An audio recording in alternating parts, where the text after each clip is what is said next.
Okay. Shalom, Shavua Tov. Thank you for everyone for coming. And we are speaking today about Rabbi Zvi Hirsch Kalischer. The shiur is dedicated, as the rest of the series, Leilui Nishmat Rafael Moshe Ben Eliyahu. Rabbi Zvi Hirsch Kalischer is, if you learned, people that were taught here in the Leumi, in the religious Zionist school, so he is a known figure. He is part of the Bagrut almost every year. And he is being seen as one of the forerunners of Zionism. It's called, in Hebrew, they call it Mevasrei HaTzionut. That's a term coined by Professor Yaakov Katz, Zichrono Livracha. But nonetheless, I believe that outside of the religious Zionist education system, he is not necessarily very well known. So I thought that it is worthwhile to share about him. And also, I believe that maybe reading more from his works themselves and also speaking about the context in which he lived may contribute even to someone that did learn about him in the past. So Rabbi Zvi Hirsch Kalischer, after him is named Tirat Tzvi in the Yishuv Tirat Tzvi in the north. So Rabbi Zvi Hirsch Kalischer was born in 1795. So technically can still be seen as part of the 18th century, about which we spoke in the last half a year. But truth is that if he was born, as you can understand, in 1795, that means that he lived all of his adult life, in the 19th century. Now, 1795, he was born in Lissa. Back then it was called Lissa, at least the Jews called it Lissa. The non-Jews called it Leshno or Lesno.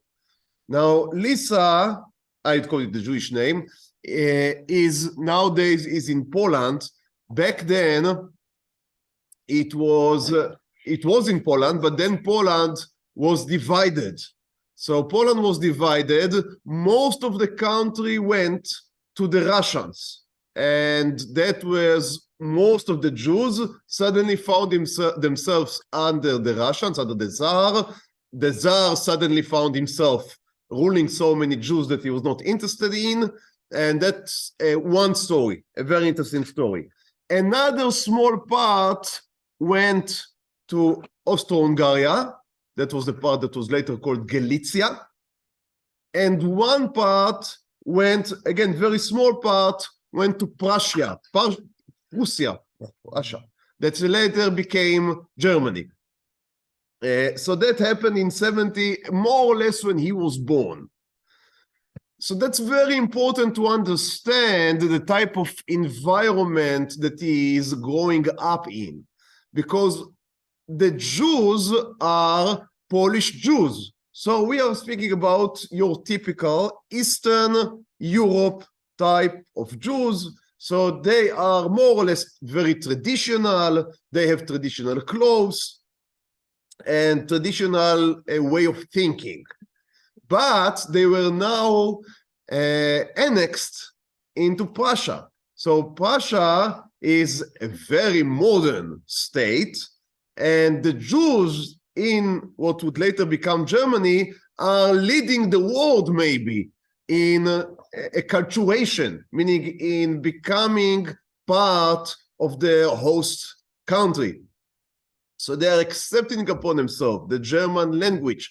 I mean, you should understand, immediately after the French gave, and we spoke about that last week, the French gave emancipation. They gave equal rights to their Jews. So all the other Jews, at least in the Western Europe, came to their governments and said, I mean, they didn't say it like that, because if you'd say it like that, you'd be shot. But basically, they said, what about us? What about us? And usually the answer was, what do you want? You are not part of our citizenship. You are not part of our nation. So the Jews asked, why are we not part of your nation? We lived in Germany for 1,000 years when we were not being expelled. But basically, we are in Germany no less than many of your families, which was correct. And the answer to that was yes, but you are speaking a different language. So the Jews answered, in the majority, which is a shocking answer, after speaking for 1,000 years Yiddish, the answer was, so we will change. So we will change. And they changed the Yiddish for modern, to their time, modern day German. Okay, but the Germans would still answer, yes, but you do not look like us. You have different clothes. And the answer again was, okay, so we can change. And they changed the clothing. But what about education? You don't send your children to the same school. Now, that was a much more difficult to swallow pill. But many Jews' answer was still, so we will change. We'll send to your schools. Now, maybe we would also send to a after our school, we would send to a Sunday school, we'd send only our daughters to your school and our boys still to the cheder. So there were different ways how to handle that. But many, many Jews still answered, yes, we want, yes, we can. And they would say, we are almost, we would be willing to pay almost any price in order to be considered Germans. Now, that was correct in Germany and into different measures, but that was the general direction in all of Western and Central Europe. And to be honest, it seems that it was also the direction in Eastern Europe, but in Eastern Europe, no one asked the Jews what to do. They were just told, stay where you are. They were not even allowed to live in Moscow. I think we spoke about the condition in the Pale of Settlement, as it was called, in Eastern Europe. But in Central and Western Europe, that was the direction. So now you have these pockets of Jews in these parts that became part of Prussia, that the Jews were very traditional. They were Eastern Jews, meaning they were conservative, small c, and now they are becoming part of this Western type of Jewish civilization, which is on the brink, if I may say so, of extinction. Meaning the Jews are still not knowing that, right? But we know that they are driving directly into the iceberg. So these new acquired Jews, right? So they are in this type of interesting situation. Now, it wouldn't take too much. You'd come 70 years later, and the Jews in what was called Poznan, right? That was the part, would be almost as acculturated as the Jews in the rest of Germany. It would happen, but it would take some time. And in this meantime of about 70 years, the Jews in Poznan, meaning again, this is the part of Poland that was annexed by Germany. So these Jews would be living between worlds, and as a consequence would be somewhat of more wide. So because they would know these two types, these two ways of Jewish thought, both the Eastern and the Western. And our hero of today, Rabbi Zvi Hirsch Kalischer, was a very fine example. He was many other things as well, but he was also a very fine example of this Jew who is an Eastern Jew, is an Eastern Jew, is very, very, very traditional. He is a fierce fighter against reform, but on the other hand, he is very worldly, and he reads Kant, he reads other philosophers, he reads Spinoza. It's one thing to read the Gentiles' philosophers. It's much more, I would say, daring to read your own Epicursim. So, and he is not me. I'm sure that there were many rabbis that read, but he is not ashamed to admit it and to write about it. So that is Rav Kalischer. That is where he's coming from. He was born, as I said, in Lissa. Back then, the rabbi of Lissa was a rabbi that would become very, very known. He's known to this day. His name is Rabbi Yaakov Milissa. He wrote the Netivot. He wrote a very famous book about Gittin. So he's a very famous rabbi. He's known in the yeshivot, not necessarily for our purposes here, for his machshava or musa, but he was a very well-known posek, one of the greatest rabbis of his generation, and the young Rabbi Zvi Hirsch is learning under him. Later, Rabbi Zvi Hirsch is an excellent student, and he continues to Poznan, which is the big city of the area, of the region, and there he lands under Rabbi Akiva Iger, which again is a figure that I guess that we should have spoken about, but I have to pick and choose a little. But again, a great rabbi, and a very important one, Rabbi Akiva Iger, is known to this day in his sharp brain, his sharp mind, his chidushim, his novelties on the Talmud are of the type that you are beginning to read them, and it's like going on a how do you say rekevet harim? A roller coaster, right? So you are going, it's going up and down, and you are trying to follow, you are trying to hold to his train of thought, and that is it's a beautiful experience, a beautiful intellectual experience. That's Rabbi Akiva Iger. So he's learning by him, and then at the age of he's getting married at around 25, I guess, and he is going to the house of his wife's parents, as was the minhag. He would sit in the house of his in-laws for a few years and continue his learning. The place was called Turon. Now, I'm mispronouncing it, but the way they spell it is tet in Yiddish. They spell it as tet. It's like Taharon. It's almost, sometimes it's written as Taharan. If I wouldn't have known, I would have thought it's in Iran. But it seems that the modern spelling is Turon. So I would call it Turon because I'm not sure how the Yiddish spelling, how the Yiddish pronunciation goes. So it's Turon. Now he's living with his in-laws, and then at the age of 29, he is becoming the rabbi of Turon, which is a mid-size, you would say, Jewish family, and he would continue in this role for decades. He would die as the rabbi of Turon. So that's basically where he comes from. Now, I guess he was an excellent rabbi, and I'm sure they loved him for his qualities as rabbis. But it also didn't damage that he didn't take one penny from the community. So he was a free ride rabbi, and that is because his wife made all the work.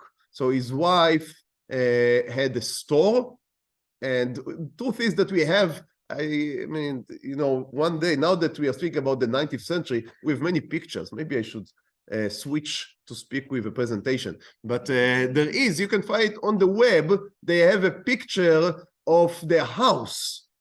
It's a European house, story house, what's the name of Komot, and building, and an old European one.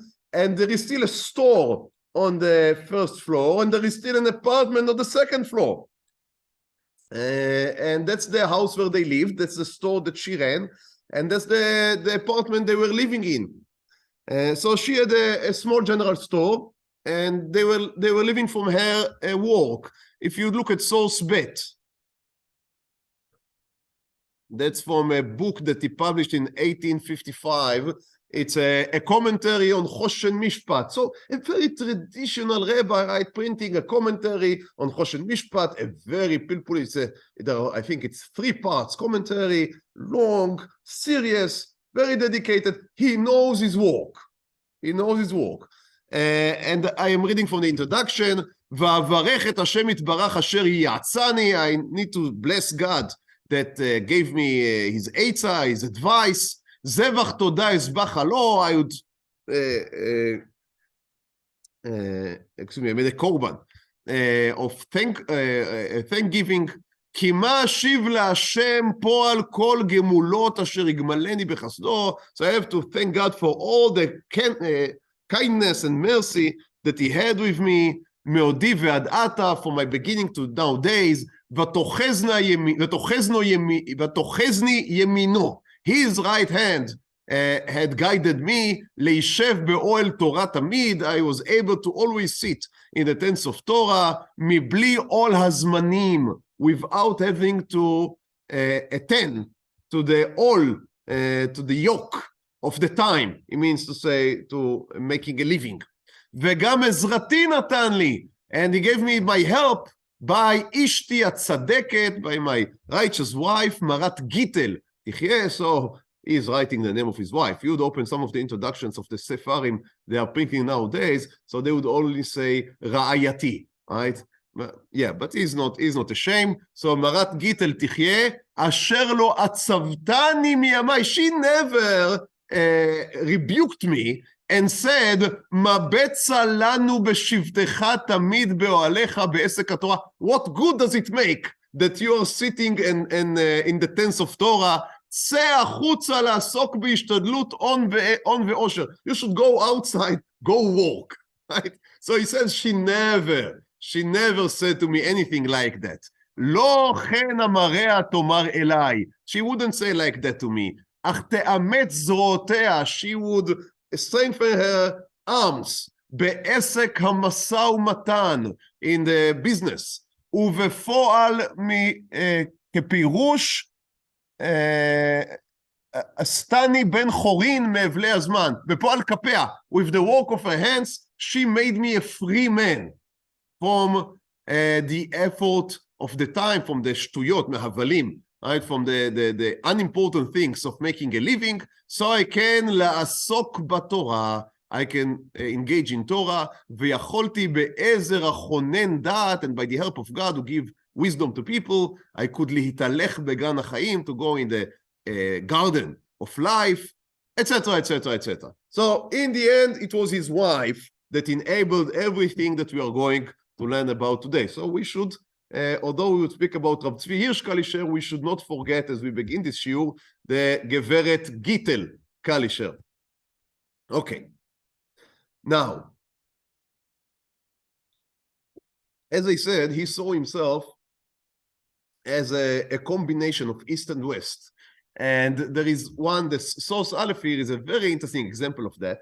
That's a letter he wrote to one of the newspaper. Back then, it was the beginning of newspapers all over the world, and also of Jewish religious newspapers. One of the very well-known of them was the Lebanon. I think it was a monthly paper, but I'm not sure. I didn't check before. I think they switched. They switched. How many copies they have? According to the copies. Okay, but it's more or less 1 month or 2 monthly paper. And Rabbanim would write, one with the, also common people would write whatever they want. And that was the Lebanon. There were a few, the Lebanon, the Melitza, the Tzfira, there were a few of them going around. And in one of the letters, they were debating the question of machine matzah. Is it kosher? Isn't it kosher? Now, in Eastern Europe, where they were more traditionalists, many of the rabbis opposed machine matzah, especially from the Hasidim. The Hasidim were really opposed to machine matzah for different reasons. This is not right now for our discussion. While in Western Europe, they were more open to the idea of industrialization, and they are more willing to accept the idea of machine matzah. And again, obviously, there were halachic debates. Now, in one of the letters to the newspaper, one of the Rabbanim from Eastern Europe said that, you know, they allow it in Western Europe because they do there whatever they want anyway. Something like that, which was not very far from the truth. But that really hurt the feelings, almost the local patriotism of Rabbi Zvi Hirsch Kalischer. So look at this first source here. לא אחדול תחת שפתיי. I cannot stop by saying my words, he says. אשר היטב חרה לנו. He says, we were very sad, upset, במדינתנו, in our country, על איזה גאוני מדינת אסטרייך, on the Geonim of Estreich. Now, there is no state Estreich. Est is east. Reich is kingdom. The Eastern Kingdom.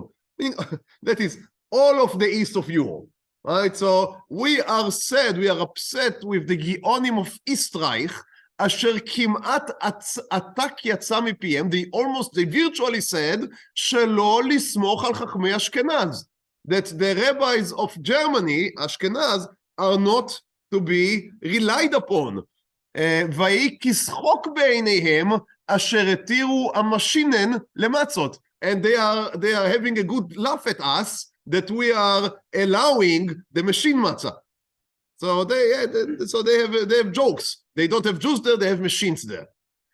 ויחשבו כי אך הם העם. So these Eastern rabbis, they think that only they count.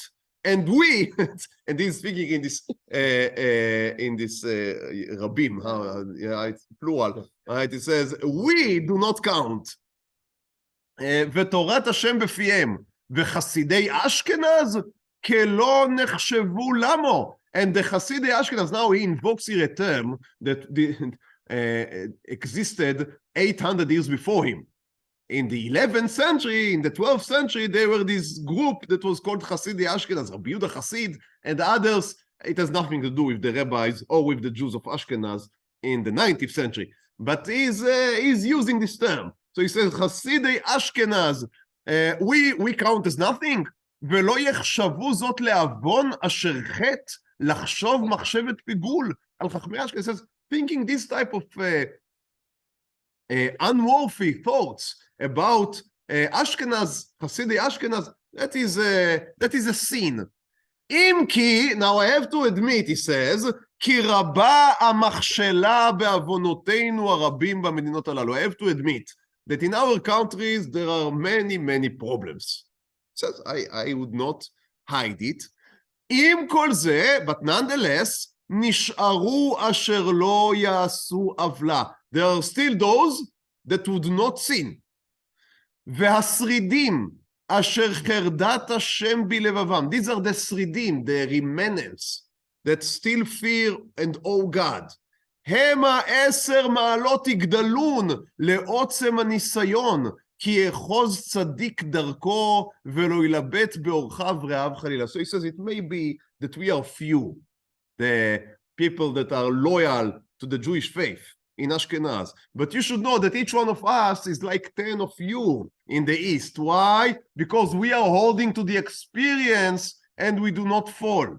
So it's easy for you in Russia now, you are living in the shtetl and you are remaining Jewishy Jews. That's nice. But we in Germany that are staying faithful to Judaism, that is something to be spoken about.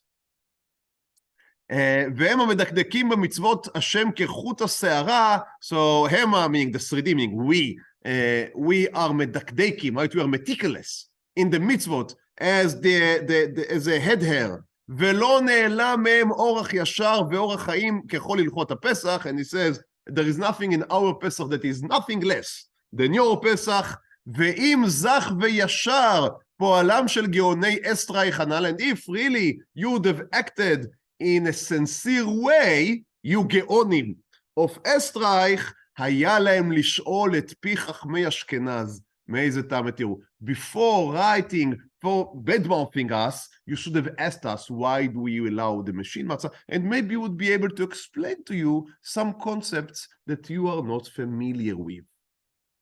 So that's a...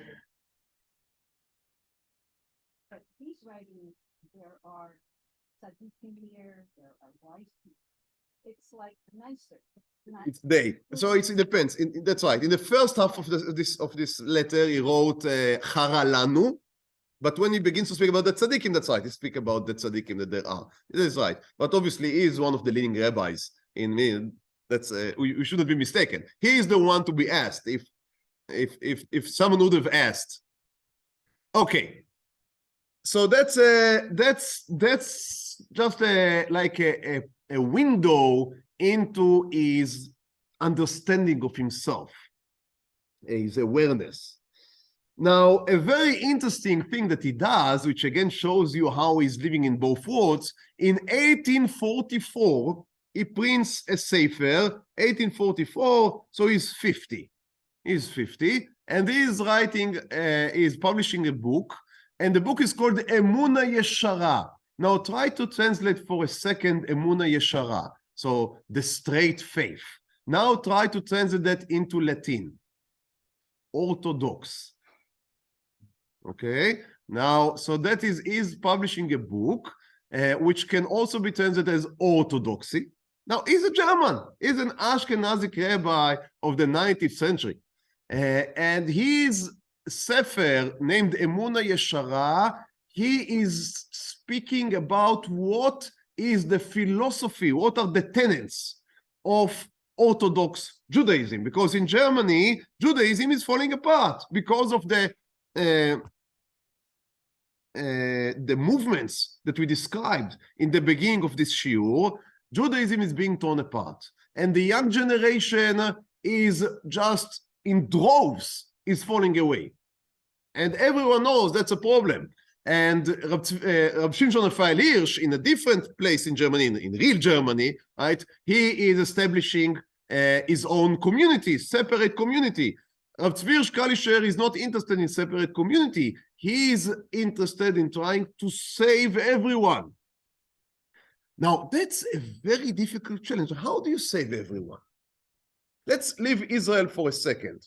Let's go now to the States, the United States. In the United States nowadays, I don't know, 5 million Jews? Around? 4.5? No one knows for sure, but let's say. How is the percentage, how low is the percentage of Orthodox Jews? 12%, I think, if I remember correctly. I'm wrong? More? A little more? More than 20 now. No, 17%. Okay, 17%. Fine. Now, there are two ways to go. One way, if you're an Orthodox Jew, you say, okay, what is our answer to the challenges of modernity in America? Learn in yeshiva. That's what we do now, right? What is the answer of the Orthodox Jews, regardless right now of stripe and color? What is the answer to the challenges of modernity? Basically, education, which is a beautiful answer. So they have their day schools, they have their yeshivot, they have their Beit Yaakov, Ulpana, whatever name you want to give it, but you are trying to give the child all of the supports he needs in order to be able to sustain what is happening outside, which is extremely strong. That is the basic answer, and then also some cultural insularity depending on the type of the community you live in. Okay. So that's a good answer, but it's a good answer for how many we said? 70%. Now you can say, I don't, well, if you are extreme, you'd say, I don't care about the rest. If you are less extreme, you'd say, I will do some Keruv. How many Jews you would save by Keruv? Again, I cannot give numbers. 5% is much more. 1%? Maybe. And beyond that, Hashem Yazor, no other answer. 80% intermarriage.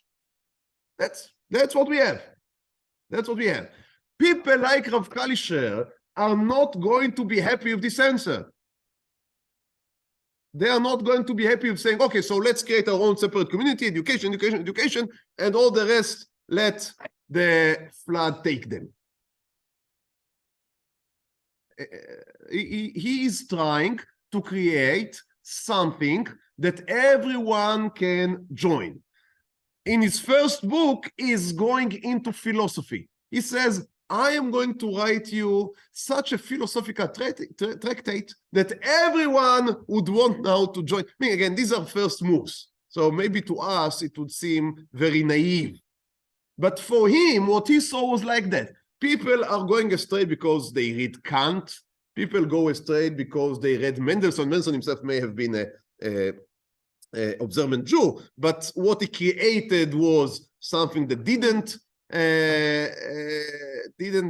produce a mitzvah observing Jews. So all of that is in the realm of ideas. let me create a book that would give you answer to Kant, answer to Mendelssohn, answer to Spinoza. So I would answer everyone.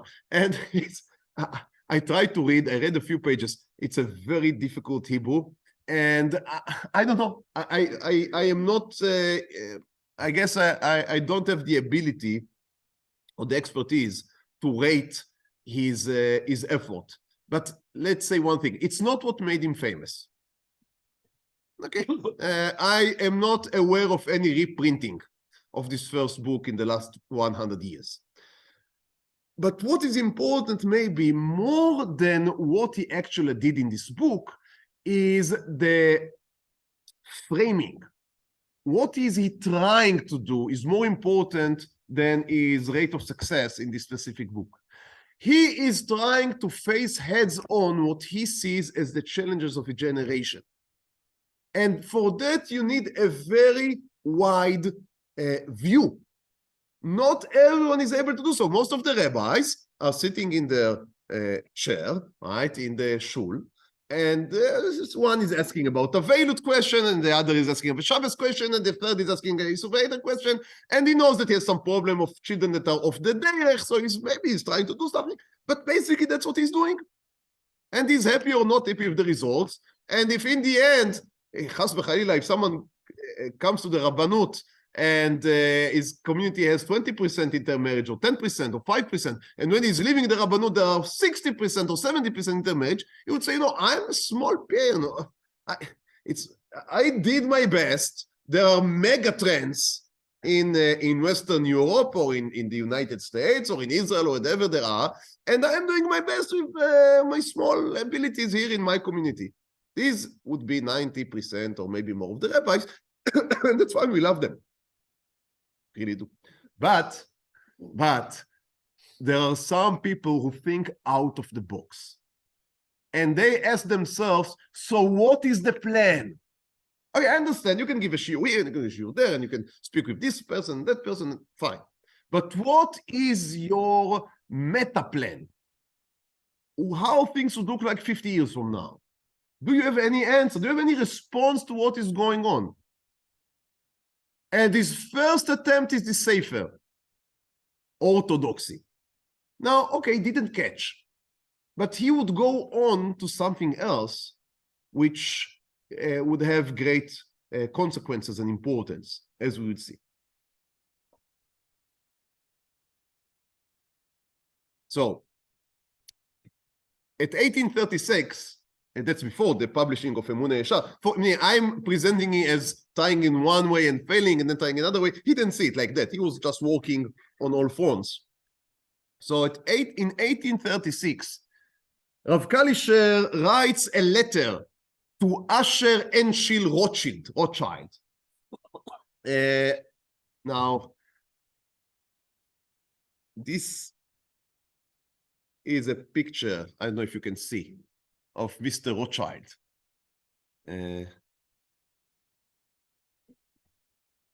So this is a picture of Mr. Rothschild. He doesn't look very, very Jewish in this picture, but from the first generation Rothschilds, he is the matfum. He's the most fum. Yeah, he's the most fum. There were others, Nathan, but Asher Anshil, he was the richest of them all. A very powerful man. The kings of Europe came to him to borrow money. And all of them, literally all of them. Why was he resistant? Pancake. Being a Jew. Hedge funds, exactly. They were fast, yeah. Yeah. So why would he send a letter to Rothschild? What does he want from him? So in the 30s of the 19th century, there is something very, very interesting happening in Eretz Israel. What is happening in Eretz Israel? Eretz Israel was ruled by the Turks for hundreds of years. And then comes a guy from Egypt. His name was Ibrahim Pasha. And this guy, in the beginning, is a ruler from the Turks, he's being appointed by the Turks, but then he rebels against them. And the Ottoman Empire is in a very bad shape in the 19th century. Everyone knows that their falling is a matter of time. But for the Europeans, it is very convenient to have the Ottoman Empire because the Ottoman Empire is very weak. So the Europeans are able more or less to manipulate them to whatever they want. And it's a big empire. So if you rule them in Istanbul, you rule all of the Middle East. So why do you need them to fall and be being taken apart, and then you would have to handle every ruler separately? Right? It's much easier to have one ruler that would control them all. So they are supporting the Ottoman Empire, but the Ottoman Empire is very, very sick. The sick men on the Bosphorus, as they call them. So they are very, very, very in a very bad shape. And this Ibrahim Pasha is using the opportunity and is rebelling against the Ottoman Empire. First, he takes control of Egypt, and then he advances into Palestine, into Eretz Israel, and his initial goal was to reach Istanbul and crown himself as the Sultan. Why not? The French and the British are wary, also the Russians, and no one wants him to cause the falling of the Ottoman Empire. So they stop him in his tracks. So now he rules Egypt and Eretz Israel. And that would go on for, I don't know, 12 years, something like that. Now, he was a very active guy. So he's beginning to develop the country. The Ottomans ruled Palestine for 500 years, and they didn't think they have to do something here. It's just a backdoor country. But now, Ibrahim Pasha is really looking into European investments. He's trying to see what can be done in order to better his king. That's unbelievable, right? Someone that is really coming to work. Don't be mistaken. He was out for himself. But at least he understood that his own interest is that the land would be developed. And that means there is some awakening. And Rav Kalischer, sitting there in Pasha, he sees Ibrahim Pasha taking rule of the land of Israel and beginning to develop it. And he says, you know, asking the Ottomans to give us land, that is very difficult. But this guy is a young guy. He really needs Europe. He really needs Rothschild. He really needs money. Maybe we can offer him to buy all of Palestine. That was his first initial plan. So he's sending a letter to Anshel Rothschild, saying to him, you are the man, and this is the crucial minute. You should take your money. And he was the richest man in the world, Anshel Rothschild, according to estimate. I mean, I'm not speaking about the Queen of England, but from regular people. He was the richest man in the world. Take your money and acquire the land of Israel from Ibrahim Pasha. He may be willing to negotiate. And if you cannot buy all of Israel, at least buy Jerusalem. And if you cannot buy Jerusalem, at least buy Har HaBayit. Why? Because we need to begin to make korbanot. Now, this is the plan of Rav Kalischer. You should begin with korbanot. And when there would be korbanot, the Jews would want to come in. Now, his model is Second Temple, by Cheney. In the Second Temple time, Koresh gave the Jews permission to make Aliyah from Babel to Eretz Israel. What was the first thing they did? Begin to sacrifice. They didn't even build the Bet HaMikdash. It took them years to build the Bet HaMikdash, but they put the altar and they began to sacrifice. Now, clearly, Rav Kalischer was a giant in Torah and also a worldly man, but he understood nothing about Islam. I mean, that's clear. It's clear, and it's fine. It's not an Aveira. He thought that if you'd pay the Muslims enough, they would just take off the mask from Har HaBayit and let us build Bet HaMikdash and sacrifice korbanot. So our only problems are halachic problems. And they have here a photocopy of the whole letter that he wrote to Anshel. You can see it's 2 sides. It's amazing. It is amazing. And obviously they also reprinted it in a way that you can read. What is amazing is that about 70% of this letter is halachic pilpul on the ability to sacrifice korbanot on Har HaBayit. I personally don't think that Anshel Rothschild was able to read such a pilpul, be interested in reading such a pilpul, and see, he never answered, as far as we know, he never responded to the letter. So, but, however, what is important is not the answer that Rav Kalischer got or didn't get. What we see here is another direction Rav Kalischer is taking as a way to solve the Jewish problem in Europe. Because if you, let's say that you publish your book on orthodoxy, and unfortunately, what is not going to happen is that 90% of the Jews would read your book and tomorrow morning would appear in your shul. That's not going to happen. Whatever you would write there, because the truth is that while philosophy has important effect on social trends, I'm not a materialist myself. I believe that ideas play a very strong role. But it's not ideas alone. It's not that you write a book and you send it. It's ideas that are right to their time. And in time of emancipation, that's a social occurrence, that's a social experiment almost, writing about let's become more insular with orthodoxy. There are thoughts you are allowed to think and thoughts that are epicals. That is a contradiction to the zeitgeist. That is a contradiction to the spirit of the time. So it's not that your ideas are not good, your ideas are swimming against the current.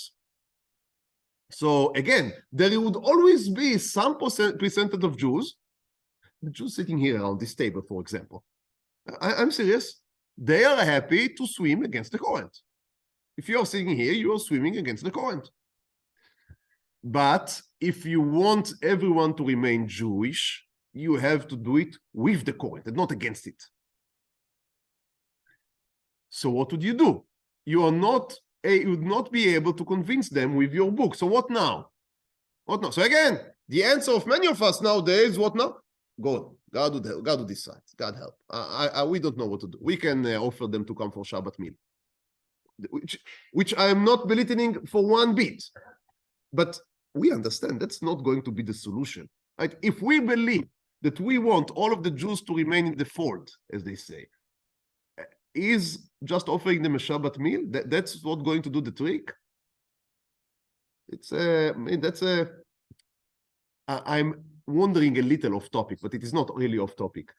Rav Lichtenstein, Zecher Tzadik Livracha, my Rosh Yeshiva, gave a speech. I believe he gave it a few times, but one time I was there and it really went into my heart.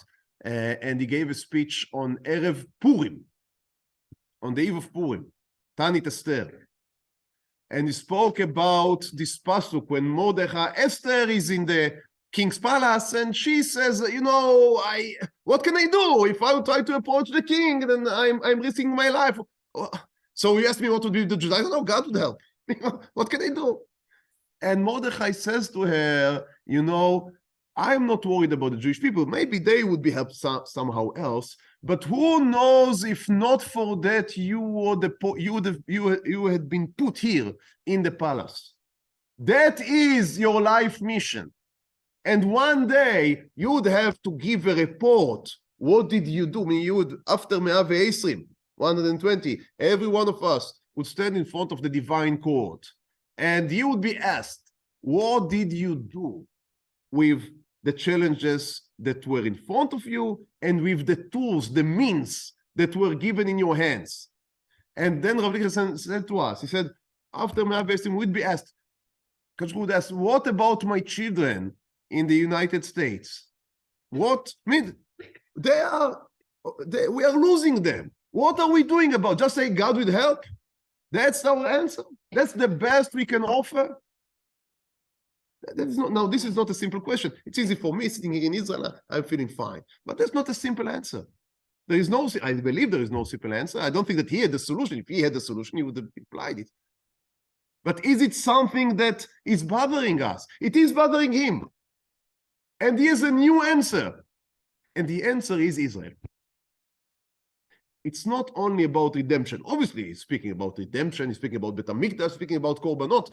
But what he's also thinking about, he's now trying, he says, if orthodoxy, if it's not about thought, then it is about identity.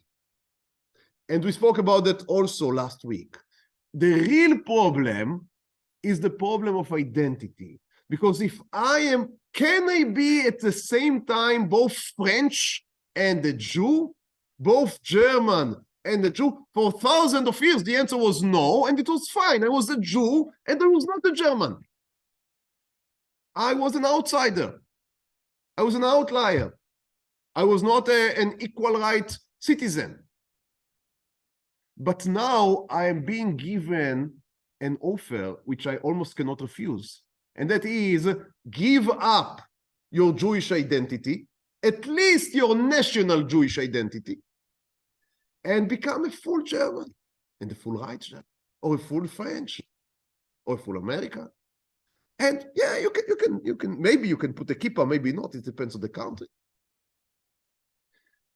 But when you would be asked, I returned for a minute to last week, we spoke about the Sanhedrin in Paris, right? So when, according to the legend, when Napoleon asked them, would you be willing to fight to death? Would you be willing to fight for French? They all stood up on their feet and they said, I cannot say that the French, but they said to the death.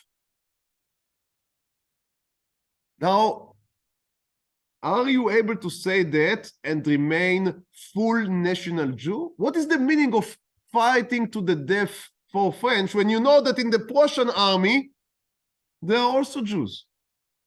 What does it mean? What does that mean about your Jewish identity?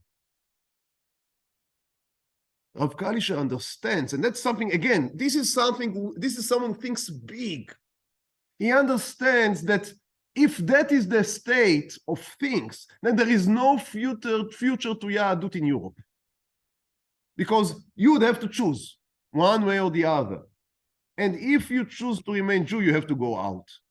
And if you choose to be European, whatever state you would be, it is going to be an uphill fight to keep your Yahadut, and you almost certainly would lose most of the people, which he was completely right about. Completely right about. And what is the solution? So there's one solution. Creating a state in which your national identity and your religious identity would not contradict. And I'm not speaking about here the question of how many mitzvot would you keep. That's a different discussion. But let's begin with giving the opportunity to remain a Jew. So can you be a non-observant Jew? Does that even exist? Only here. Only here. You know what are the statistics? I was in Canada, so they told us back then, it was 15 years ago, and I am almost sure it only went worse. So by just your regular Jewish Canadian, so that was the percentage of intermarriage was about 60 back then. Now I guess that it's higher, but back then it was about 60. Not the Orthodox. So if I take the all of Canadian Jewry, but from the former Israelis, who they had many. So we're speaking about עשרות אלפים, right? Dozens of thousands. Tens of thousands, thank you. Tens of thousands. So there the percentage was more than 80. Much more than the 60 and more than 80. Now, for a very simple... For the former Israelis. For the former Israelis. For a very simple reason. Because if you're a Canadian Jew, you know that even if you're not observant, you need to be connected to a shul. Not necessarily even an Orthodox shul, a Reform shul, a conservative shul, but you need to be part of a congregation. if you want to remain in the fold. But if you're a former Israeli, I don't need a shul. I'm an Israeli. And I would send my children to a public school, of course, because that's for free. And you know what is the consequence. I'm sorry, but that's just life. And then 15 years later, why my child wants to marry a non-Jew? And you ask him, I'm the rabbi, and why do you think that your child would want to marry a Jew? What is it in there for him? What? Why should he look for a Jew? That's just life. That's just life. It's very sad reality, very sad facts. And so you cannot be, again, I'm speaking generalization, but you cannot be a non-observant Jew outside of Israel. Why you can be here? For a very simple reason. Because your Jewish identity is battered by being an Israeli, which is being a Jew. I know that there are differences. But to a large extent, it's equal. And even if you're not observant, you marry a Jewish girl because that's just the market. Right? That's what there is. And then your children, and if not, then your grandchildren can come around. So that is not a foolproof solution, but it's a very good solution. And that is what he's now coming up with. And he is beginning to push this ball. Now, obviously, he is in the very beginning of the process. We are not speaking Herzl here. Herzl was not born yet.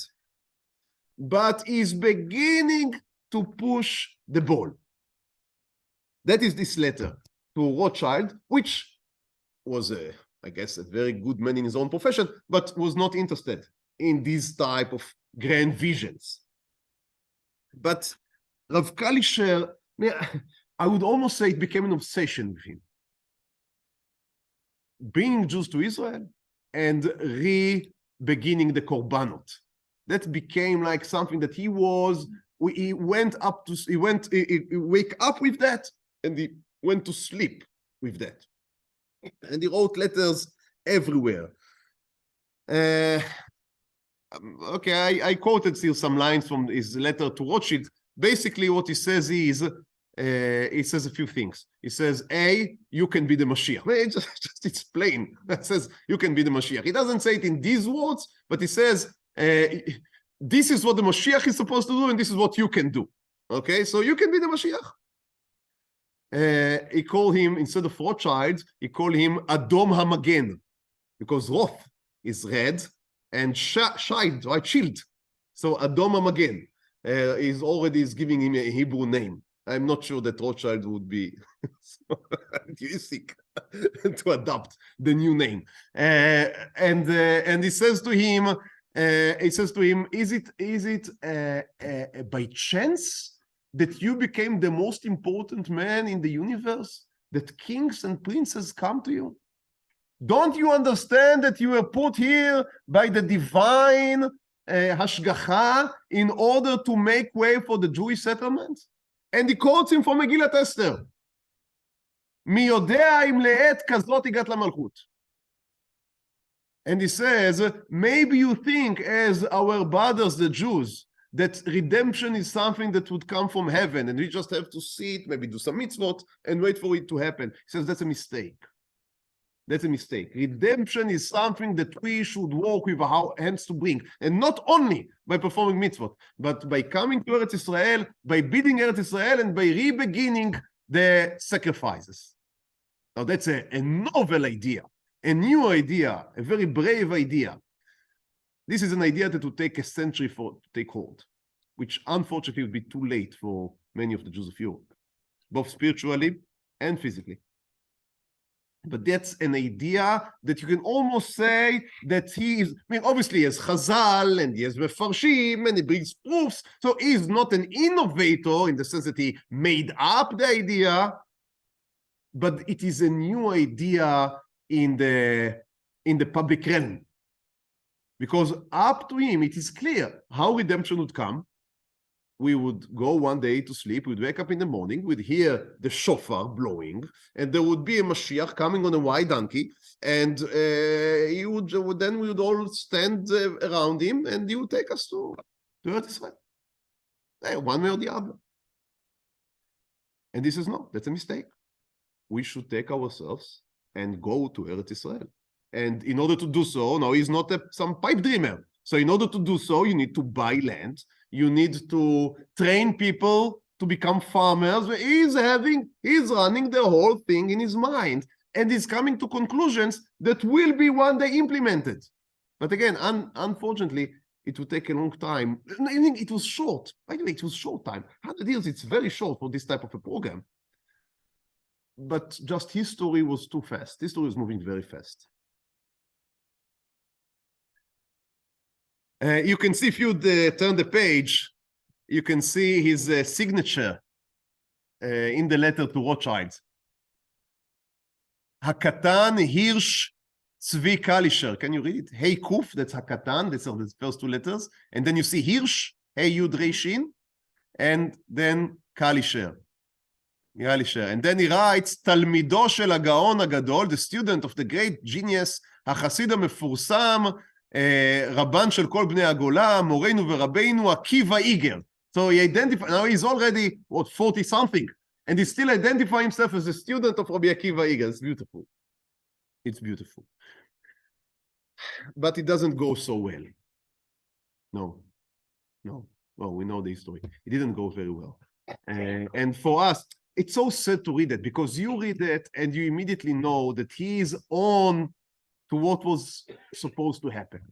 And in some, let's make believe world, let's believe for a minute that Rothschild would read this letter, and instead of waiting to Baron Rothschild 70 years later, then Rothschild would say, you know, that's a great idea, let's go for it. And buy, even Jerusalem, doesn't matter, buy something. And Jews would begin to go from Europe to Eretz Israel in big numbers. And religious Jews, because they want to lead this Zionism, would not be Herzl, a secular Jew, but not other than Rav Kalischer. So A, who knows how many Jews would have been saved from the Holocaust? B, let's imagine how Medinat Israel would look like if it would have been established not by Shomer HaTzair, but by Shomrei Mitzvot. Numbers-wise, there was no reason why the state would be established by Shomer HaTzair. They were a very small minority of the Jewish people. You had more Bundists than Zionists, at least in the initial level and in the beginning. You certainly had more observant Jews. If you would bring 1 million, 2 million, and that's not something that was. They went to America. If you were able to bring them to Palestine, we would have been right now living in a very different world. A very different world. That was not to be. That was not to be. He tried, he published a sefer. Basically, he took this letter, he put more midrashim in, he sharpened the language, and he printed it as a book in 1862, named Drishat. He printed it, he later added. That was the project of his life. And that's this book. That's this book. This book is like 5 of his books, but the rest of the books were like updating the first edition. That's his picture, and that's a picture from Kibbutz Tira Tzvi, named after him. But he was opposed from all sides. From the left, the Reform were frightened, were terrified. You are shouting that we are a separate nationality? You are damaging everything that we are trying to sell to the Goyim, right? We are saying to the Goyim that we are Germans, completely Germanized. It's only that we are keeping some mitzvot, and even from them, not too many. Right? That's basically the Reform back then. And on the other hand, from the right, how can you send the Jews to Israel? Some of the people there are not completely observant, and you know you need to keep the mitzvot in Eretz Israel. These are very difficult to keep, and there are no yeshivot in Eretz, or good or Ashkenazic yeshivot in Eretz Israel, and in Eretz Israel you need to be only in order to learn Torah. So in Israel, the Jews need to sit down to learn Torah and be given charity, handed charity from Chutz La'aretz. There were people, very, very important people, good people, that was their position.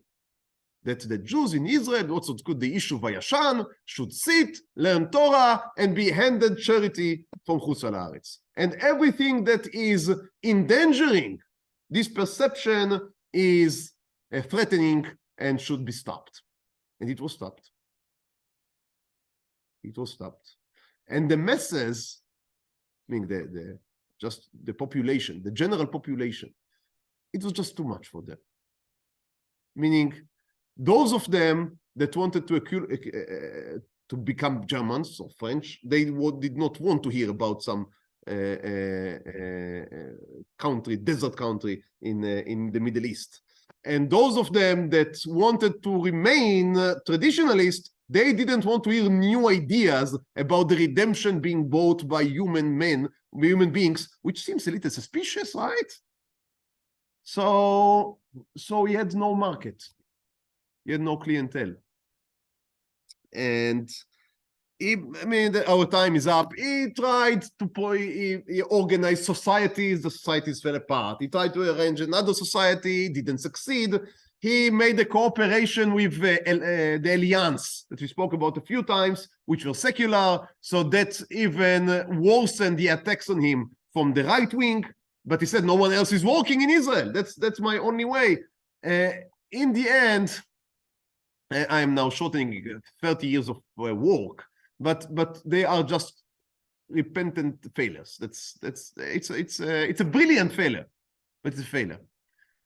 In the end, he was able to convince the Alliance to support Jews coming to Israel, which was not a small feat. He was able to do so. He collected most of the money, but they were willing to channel the money to Israel, meaning to Palestine, and they were willing to build an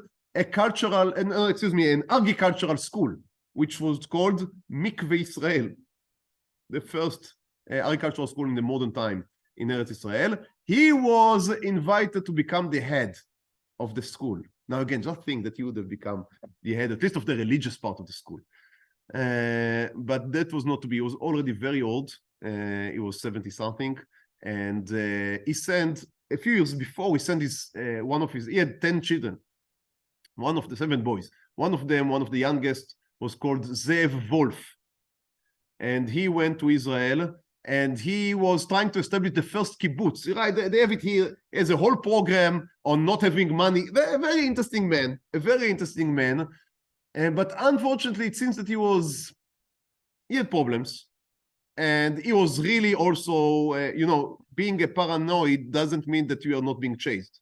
So he was chased by the old Yishuv. And he was, I guess that he had some very sensitive constitution.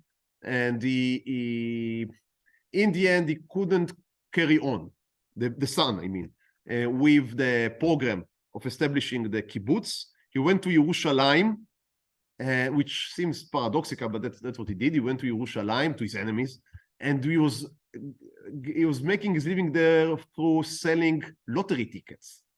So for someone that was publishing a kibbutz 5 minutes ago, either selling lottery tickets seems to be some type of a sharp turn, but that's what he did. The man has to make a living. So he was selling lottery tickets, and I guess it was not allowed. So he was taken to court, meaning there was some al-shana, and he was taken to court by the Turks and was put in jail. That when this news came back to Rav Kalischer in Europe, it broke in his heart, broke in his spirit that his son was put in jail, which I think is understandable. It's broken his spirit. He became very sick. Also, I think that he didn't want to come to Israel while his son is in jail. I guess it was maybe too much, and he remained in Europe, and he passed away in 1874. In 1874, he passed away without going to Eretz Israel. And in the end, his religious Zionism, which is basically what he tried to do, didn't take hold. Didn't take hold. In 1897, that is 20 years after his death, Herzl would convene the first Zionistic Congress in Basel. Later he would say that in Basel he founded the Jewish state. It would take another 50 years, as you know, to the real foundation of the Jewish state. But this Jewish state would be very different than the vision of Kalischer, who spoke about beginning with the Beit HaMikdash. Now we believe that everything is from HaKadosh Baruch Hu, but one cannot but wonder what would have happened if instead of attacking him, he would have been supported by some of the other Jewish leaders. And that's, I guess, a reminder for us about our need to have some humility sometimes when we try to understand the history and we try to understand where things are going to. And who can say? Who can say what is going to happen? But again, a great thinker, a great man with great ideas that at least nowadays are being recognized to the real novelty and greatness that they deserve. So thank you so much. Next week, Be'ezrat Hashem, we'll turn our gaze to the treif land, the new land in the United States of America. We speak about who is considered to be the first rabbi of the United States. That is Rav Avraham Rice of Baltimore.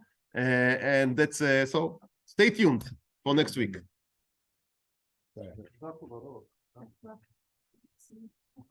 Bye-bye.